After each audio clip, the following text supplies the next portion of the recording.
Hey everybody, I'm Joshua. And I'm Caleb. And today I want to change the pace of things and get into a deeply serious conversation with something that's really close to Caleb and I's hearts, and it's alarming how vastly it's affected life today. Yeah. You see, imagery, icons, iconography, these are things that we see on a daily basis that can be taken for granted. Things that may seem inert but have deeply pagan, Luciferian backgrounds too.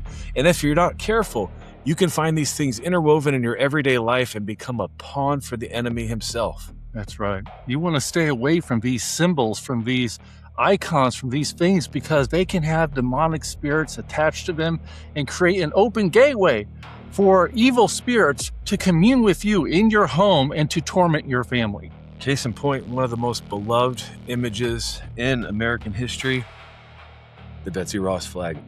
That's right. As you can see the concentric circle right here, a little known fact that Betsy Ross is actually the mother of the Illuminati. And each one of these stars represents one of her Nephilim son that she spawned that sat on a council overlooking the 13 colonies of the United States, this fledgling country that they were going to propel into a deep Luciferian plot to bring about the downfall of Messiah at Armageddon. It's important that you pay attention to messages like these when they hit the internet, because this kind of information you can't find anywhere else. So if you find one individual who's preaching a truth like this, Josh, it's important to hear that alarm. He's a lone voice in the wilderness sounding the cry saying, hey, look, this is wrong. And if you wave this Betsy Ross flag in your home, on your car, in front of your house, you could be inviting demonic entities into your property. Because this is the internet. Yes. And the internet is the truth. All the time. Not a single eye on it. Suckers! You know what? We believe there is evil in the world and there are evil symbols, but you can't believe everything you hear on the internet. Kika! The pagan flag! Yeah. I bet you've heard some rumors online. It says this here flag with that there Star of David's evil, that it's pagan. Guess what? If you believed it, you're about as smart as the people who believe what we are saying about God bless Betsy Ross and her flag. It just ain't true. And we have somebody way smarter than us that's going to explain to you exactly why it's not true. So stay tuned to learn the true origins of the Star of David. And guess what? It's not the Star of Remphan.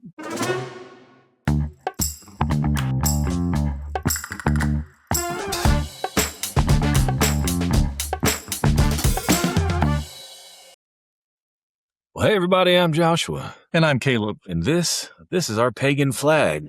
Or so literally hundreds of your comments on YouTube seem to suggest. And normally, comments aren't that scary. Yeah. Heck, they're not even that annoying. But apparently there's a large group of you that wants to explain why we are terrible pagans for having this flag.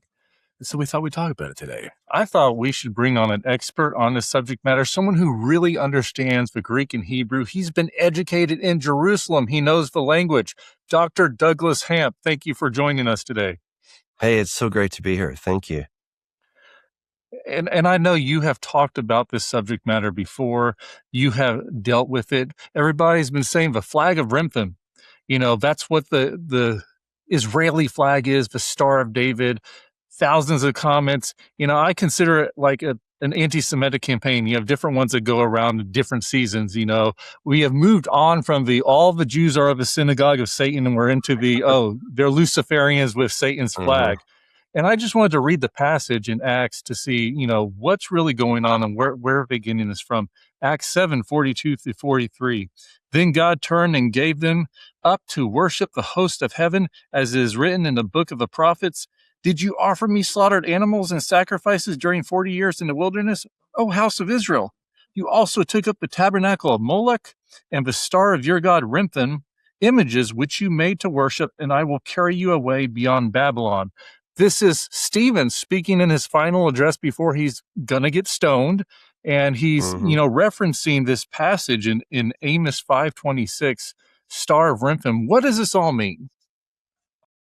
All right. Well, first of all, the word Remphan it doesn't even exist. This is a scribal error. And I know that King James only people are going to freak out because there's no scribal errors, but this is definitely one of them. This just doesn't exist. So if you go back to Amos 5:26, he says, you also carried along Sikut, your king, and Kiun, your images, a star of your gods, which you made for yourself. So Sakut is probably Saturn or the shrine of your Moloch. And, so Stephen is quoting it properly, but it's gotten lost in transmission, and that's how it became Remphan. So the rendering of the Greek word variously appearing in Acts 7:48 is Rompha, Remphan, Remphan, Raiphan, and Rephan. And the Septuagint, Raiphan and Rephan, stands in for the Hebrew Hiyun or the K1. And probably what happened is you just have mistakes where the Kaf has been replaced by the Resh. And it's quite simple. Imagine if you are writing the letter R and you're not careful to make the line go down far enough, it might look like a P, right? So that could definitely happen. And, there's a number of letters that can kind of do that in English. If you write the T and you forget to cross your T, well, that looks like an L, maybe an I, right? If you make an I and you forget to dot the thing, it could be an L, right? So there's all these kinds of things where you just have a tiny little scribal error. And so it went from being Hiyun to then being probably Remphan. And so that's basically it. So and then Sukut is a Hebraized form of the Assyrio-Babylonian Shukudu arrow, or a name for Sirius, the brightest star in the night sky, which was associated with the god Ninurta. So we know who Ninurta was. Ninurta actually was the biblical Nimrod, which is just incredible when you start putting all these things together, because Nimrod, we take his root letters, Mem, Resh, Dalet, and it means to rebel. So Nimrod was let's rebel, or the rebel. All right. And then he became known as Ninurta, Lord of the Earth, in the Mesopotamian literature. He was the son of Enlil, who was actually Satan. And something that's really interesting, a lot of people have never discovered this. I have a friend who wrote a paper on this years ago on the identity of Hillel ben Shachar in Isaiah 14:12. So we all know the passage, how you have fallen from heaven, O Lucifer, son of the dawn. But that word Lucifer is nowhere in the text. The underlying Hebrew word is Hillel. And Hillel is coming from the Akkadian Elil, which comes from the Sumerian Enlil. And Enlil was the Lord Wind. He was the God who separated heaven and earth. He took earth as his portion. Anu, the creator God, took heaven as his portion. He was the God of the 33 stars. He was the one who had the tablet of destinies by which he could decree fates over mankind. I mean, have we ever heard of this guy? Well, we certainly have. His name is Satan, or Lucifer. I say that in quotes. But Enlil is really his name. And Lord Wind, think about it. Paul says the prince of the power of the air. It's the same guy. And so Nimrod, or Ninurta, was thought to be his son. And his star was an 8-pointed star. So it is not in any way related to the 6-pointed star. It's definitely an 8-pointed star. And we have so many demonstrations of this 8-pointed star that are associated with Ninurta. And I mean, there's just so many. Just kind of going on with this whole Nimrod thing, we actually find the god Nisroch mentioned in 2 Kings 19:36. Says that King Sennacherib was worshiping the temple of Nisroch, which is probably another typo, was basically Ninurta, his god, and then he was struck down. So Nisroch is Nimrod or Ninurta. So it's really cool when you start kind of getting into some of this geeky stuff. But getting back to Stephen, he was not saying you carried the Star of David with you. Not at all. And in fact, that right there is already a misnomer, because the 6-pointed star, and quotes, I say that you guys have on the wall there, it's not really considered a star. It's considered a shield, and it's called Magen David in Hebrew. So it's the shield of David. Now, people say, okay, where did it come from? There's not a really clear identification as to exactly where it came from. Some people have suggested that it was built on two deltas or dalits. All right, so if you have a dalit that's facing upward and a dalit facing downward and you superimpose them, you will get that geometric shape. We do know that it actually appeared on a first century synagogue in the area of Capernaum. That's right. So, so it was clearly not a pagan symbol. It was just an ancient symbol. It was not for an ancient pagan god. There's no way first century Jews would have put such a symbol on their synagogue. Look, the Jews got some things wrong. We all know that, okay?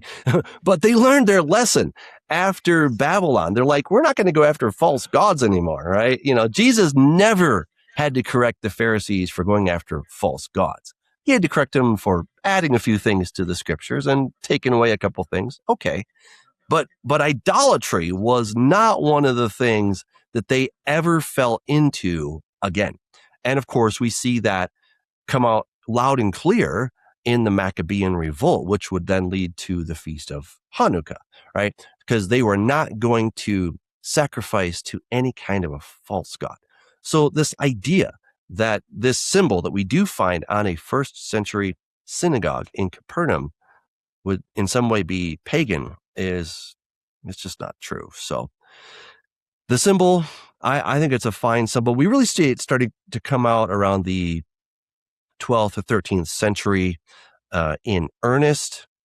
And it's so there's a star. Actually, I take that back. We find it on a 5th century Byzantine church found at Khirbet Kufa in the Negev. All right. And so that's quite interesting.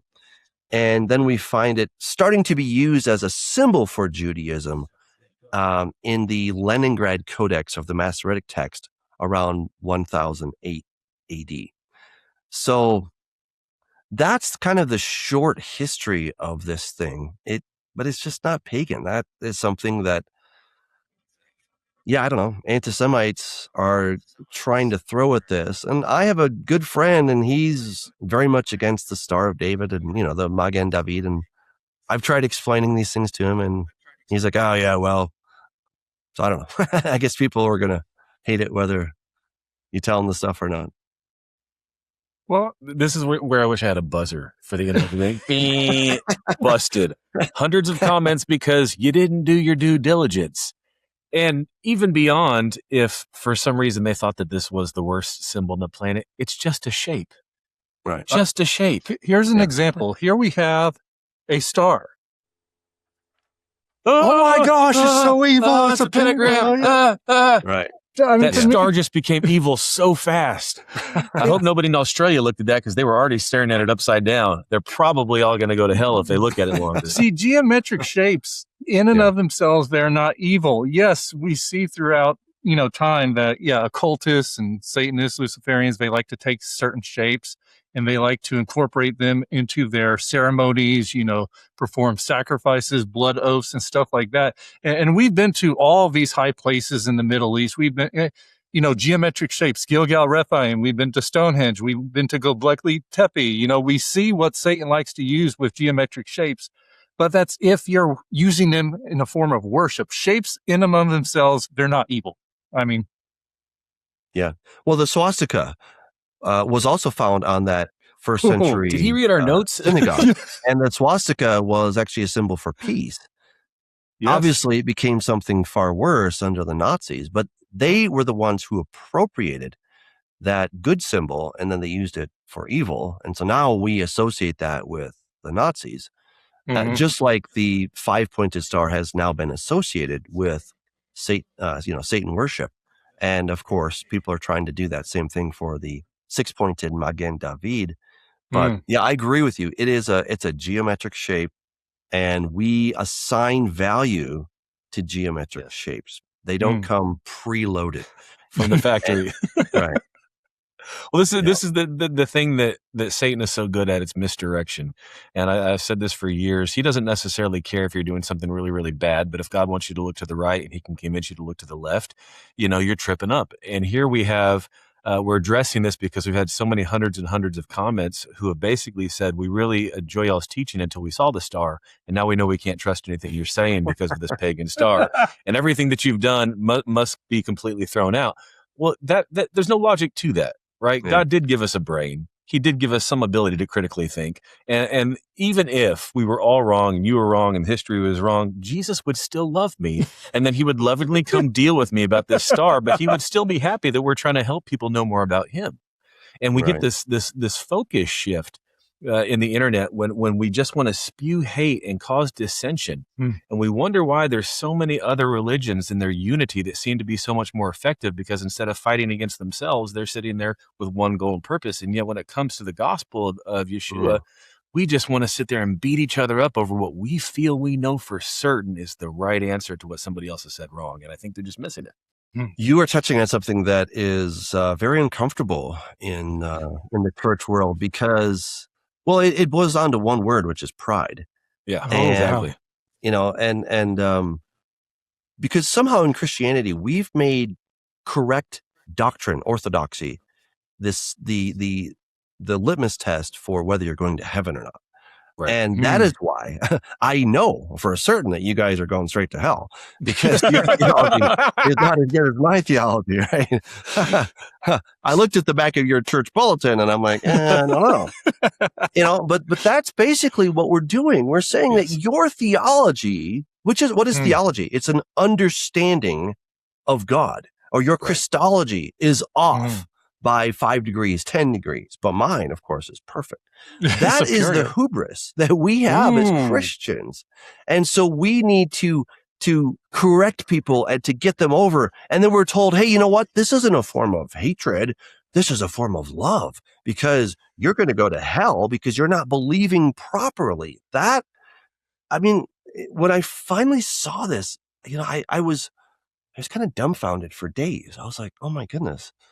This makes me very uncomfortable, because that's how I've been taught. That's what I had been trying to convince people of, is they needed to get into my circle of truth. And as long as they're in my circle of truth, well, now I know that you're saved. And so because of that, we can't really have any good fellowship. And, we always have to, we can kind of come together with the Methodists. I don't know, they're a little bit weird, right? Or the Episcopalians or the Lutherans, even though we agree on like 95% of the stuff that we believe. But that 5%, that just might send those people to hell. And I've heard this applied to Catholics. I've heard it applied to you name it, right? And I mean, there's a kind of this ongoing debate I'm having with another guy. So I'm a Torah observant, whatever title I should use. But, it comes down to 3 things. I'm like, okay, so I keep the Sabbath, I don't eat pork, and I keep the feast. But now I've been told that I'm going to hell because now I'm not in their circle of correct theology. And you know who had the best theology ever, aside from God himself, of course? Satan. He was full of wisdom. Full of wisdom. He wasn't half full. He was 100% full. And he was in God's very presence. He saw everything. He knows all the secrets. Well, maybe not all the secrets, but as much as a being can know, Satan knows them, right? And he knows way more about God than I do. His theology, his understanding of God is like light years beyond what I understand. But it wasn't about knowledge, was it? Because knowledge pumps up. It was about relationship. And that's why when people just go on and on and on about, oh, that's the Star of David, that's pagan, like, you guys are missing the whole point.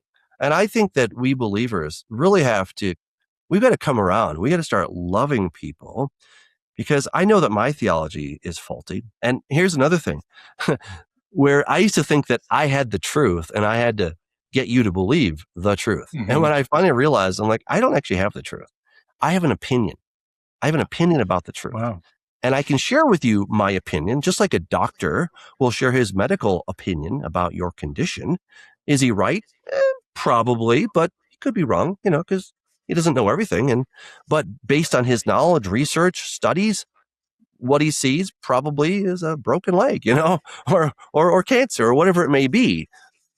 And so it's an opinion, and I can give you my opinion based on my studies and my research and my background, but it's an opinion at the end of the day. And God's truth, the truth, doesn't change. That's the beautiful thing. It doesn't change.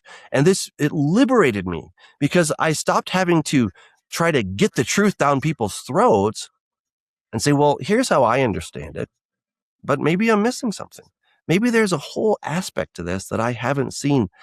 And even if I get it right or wrong, is this really a salvific issue? Probably not. Yes, absolutely. Well, and this is one of the things that I've noticed over my lifetime is that the biggest impact in the sphere of influence God's put in front of me, other people, that's been made has rarely been from the words I'm saying, but what they experienced through coming into contact with me because of my relationship with God. Most of the time, people have approached me and saying there's something different about you. Why? What is this about your countenance? It's very rarely come down to my theology. Right. And you mentioned earlier that we've deviated from idolatry as the Jewish people have, and I agree with that, unless you consider ourselves to be idols, and that was what the shift did. He went back to original sin, right? The shift with the Pharisees was making it about themselves and their own pride, and it's the same thing that we're guilty of. And we're not sitting here with this video trying to rebuttal to say, see, we were right. What we're trying to do is exactly what you just said so eloquently, which is shift the focus to love and relationship. And if your primary focus, if you hung out with Jesus Christ every day of your life and had conversation like we're having right now, how would you react when you saw something wrong? How would you help that person? Would it be immediately through condemnation, or would your love look different? Well, think about people that actually hung out with Jesus, the disciples. They're going through that Samaritan village. The Samaritans are not so hospitable. And they're like, hey, Lord, do you want us to call down fire from heaven? And he's like, no. You don't know what spirit you're of. The Son of Man didn't come to destroy men's lives, but to save them. And yet that is how so many of us are. We want to call down fire from heaven because your theology is wrong. Your understanding of God is wrong. You're not doing it right. And we want to blast people.